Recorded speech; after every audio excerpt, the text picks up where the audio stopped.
Meditação diária, 30 de dezembro. Ação e oração.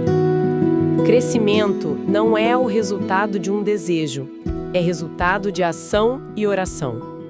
Texto básico, página 41. Algumas vezes parece que nossa recuperação cresce muito lentamente. Nos debatemos com os passos, lutamos com os mesmos problemas, trabalhamos sobre os mesmos sentimentos desconfortáveis dia após dia. Desejamos que a recuperação se mova um pouquinho mais rápida, para que possamos sentir algum bem-estar. Só desejar não funciona em recuperação. Este não é um programa mágico. Se desejos curassem a adição, nós todos estaríamos bem há muito tempo. O que realmente nos dá alívio em recuperação é ação e oração. Narcóticos Anônimos tem funcionado para tantos adictos porque é um programa de ação e oração cuidadosamente traçado. As ações que empreendemos em cada um dos passos nos trazem mais e mais recuperação em cada área de nossas vidas. E a oração nos mantém em contato com o nosso poder superior. Juntas, ação e oração nos mantêm bem firmes na recuperação. Só por hoje, minha recuperação é muito preciosa para simplesmente desejá-la. Hoje é um bom dia para ação e oração.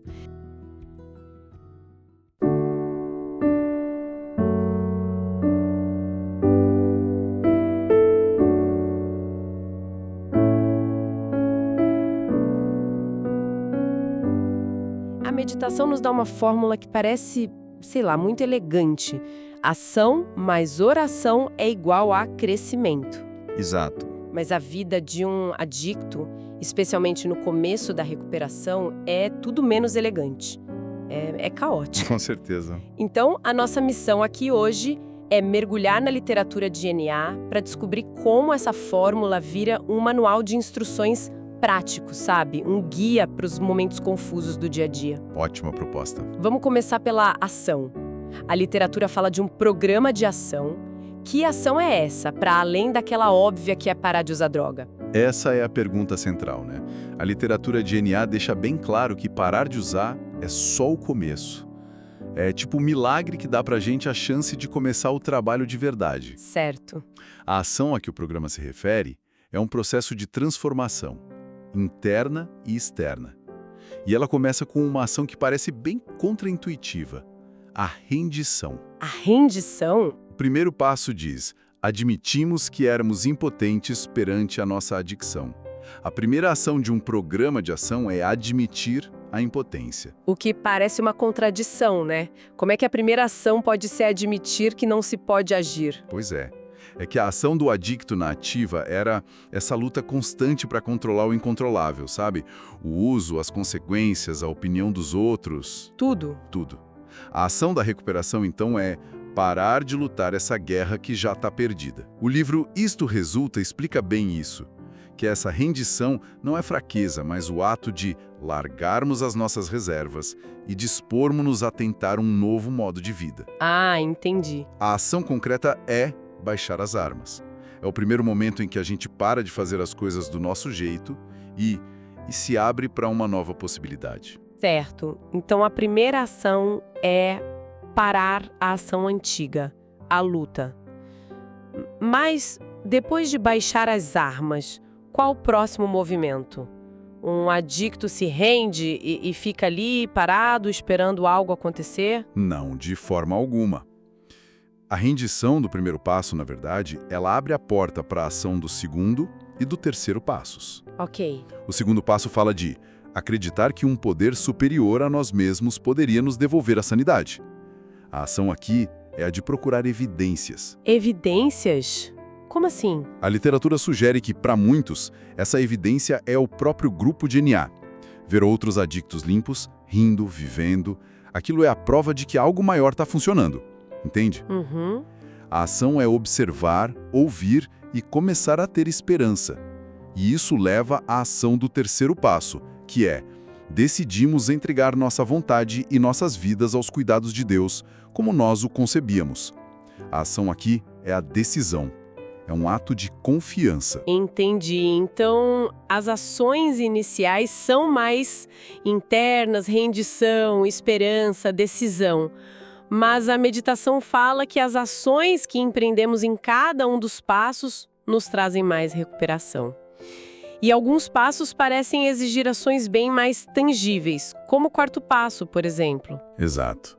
Depois dessas ações internas, o programa nos convida para uma ação extremamente concreta. Fizemos um minucioso e destemido inventário moral de nós mesmos. Ah, sim. Aqui a ação é pegar papel e caneta, literalmente. É um ato de transformar aquele caos mental, que é uma marca da adicção, em algo estruturado, visível no papel. A literatura enfatiza a honestidade brutal nesse processo, sabe? Pôr no papel sem reservas aquilo que sabemos hoje ser a verdade. Aqui tem uma coisa que eu sempre me perguntei. Fazer um inventário, escrever todo o lixo, como a gente ouve nas partilhas, não tem o risco disso virar só um exercício de autoflagelação? Sim, essa é uma preocupação válida. A pessoa escreve tudo, encara aquilo e depois o que impede o adicto de se afogar em culpa e vergonha depois dessa ação toda? Essa é a genialidade da estrutura do programa. Nenhuma ação dos passos existe sozinha, isolada. Ah, tá. A ação do quarto passo é imediatamente seguida pela ação do quinto. Admitimos a Deus, a nós mesmos e a outro ser humano a natureza exata de nossas falhas. A partilha. A partilha.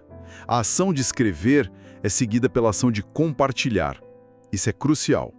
O quinto passo quebra o isolamento, que é o ambiente onde a vergonha e a culpa crescem, né? Faz sentido. Ao compartilhar com um padrinho ou madrinha, a gente ouve pela primeira vez as palavras "eu também".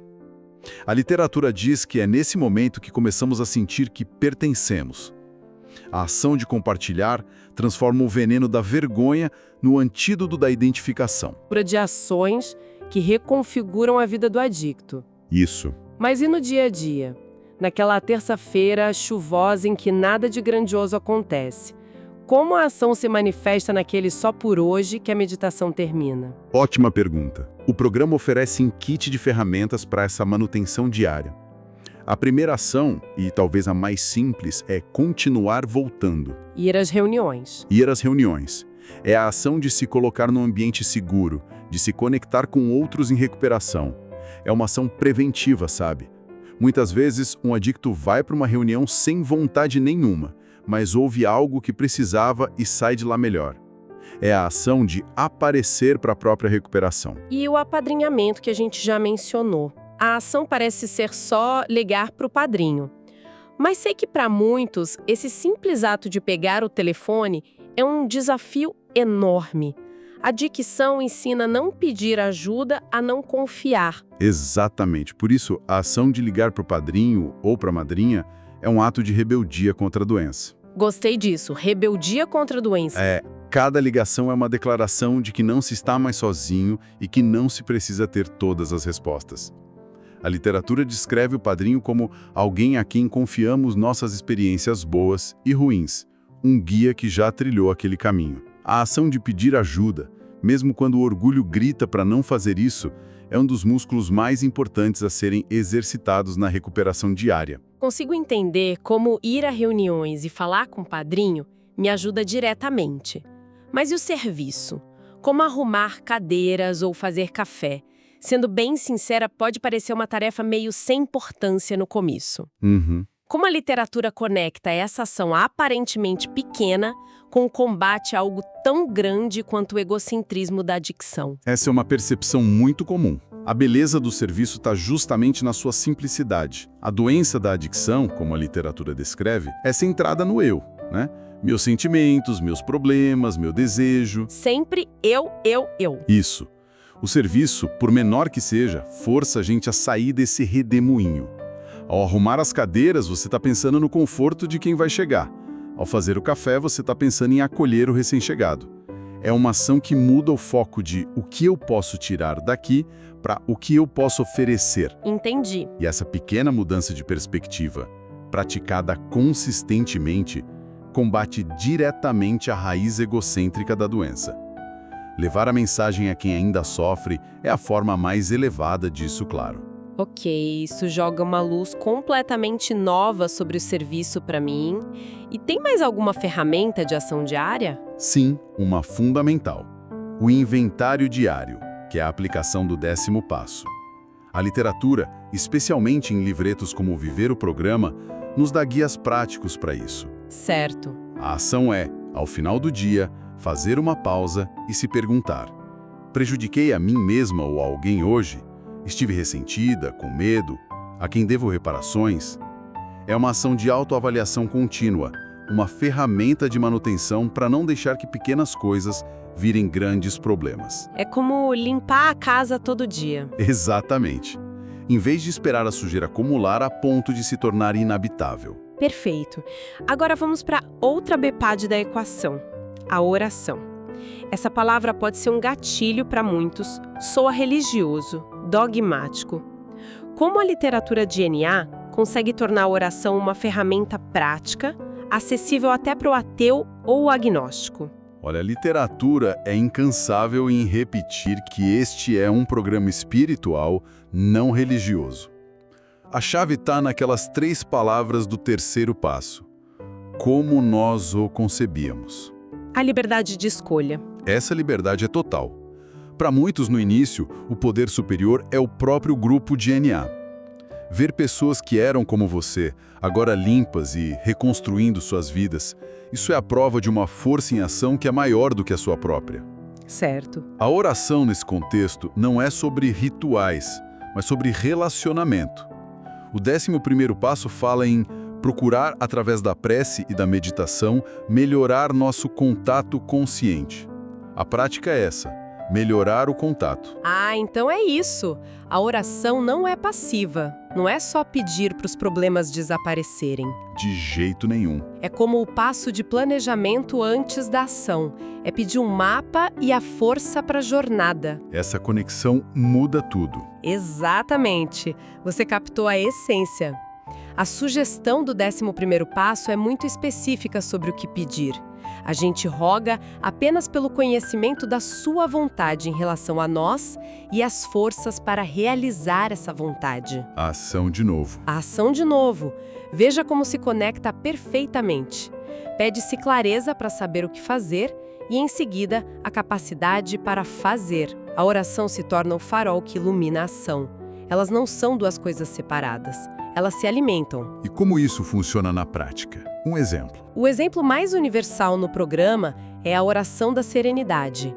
Deus, conceda-me serenidade para aceitar as coisas que não posso modificar, coragem para modificar aquelas que posso e sabedoria para reconhecer a diferença. Claro! Isso não é só uma frase bonita. É um algoritmo para tomada de decisões diárias. Diante de um problema, essa oração me convida a pausar e perguntar: isso é algo que eu posso mudar com ação? Coragem para modificar? Ou é algo fora do meu controle e minha ação deve ser a de aceitar? Serenidade para aceitar. E a sabedoria? A sabedoria para reconhecer a diferença é o pedido de clareza, a própria oração em si. Ela guia nossas ações para que sejam eficazes em vez de serem só reações impulsivas. Fica muito claro agora. A recuperação em N.A. não é um estado de iluminação que se atinge, mas um conjunto de práticas. Ação e oração não são conceitos abstratos, são ferramentas concretas, descritas em detalhe na literatura, para serem usadas todo dia. Só por hoje. Exato. A fórmula da meditação é de fato um manual de instruções. Exatamente. E talvez uma reflexão final sobre isso. A meditação diz que crescimento é resultado de ação e oração. Se a gente pensar que a vida de um adicto nativo era marcada pela impulsividade, pela reação imediata... Pela ação sem pensamento. Isso. Talvez a ação mais revolucionária e poderosa na recuperação seja ironicamente a não ação. A pausa. A pausa. A pausa antes de responder uma provocação. A pausa para fazer uma oração curta antes de tomar uma decisão. A pausa para ligar para o padrinho ou para a madrinha antes de agir com base na raiva ou no medo. Interessante. Fica a reflexão. De que forma a prática de simplesmente parar antes de reagir pode ser a ação mais poderosa de todas no dia de hoje. Queridos ouvintes, ficamos por aqui. Lembrem-se, mais será revelado. Tamo junto, só por hoje. Funciona.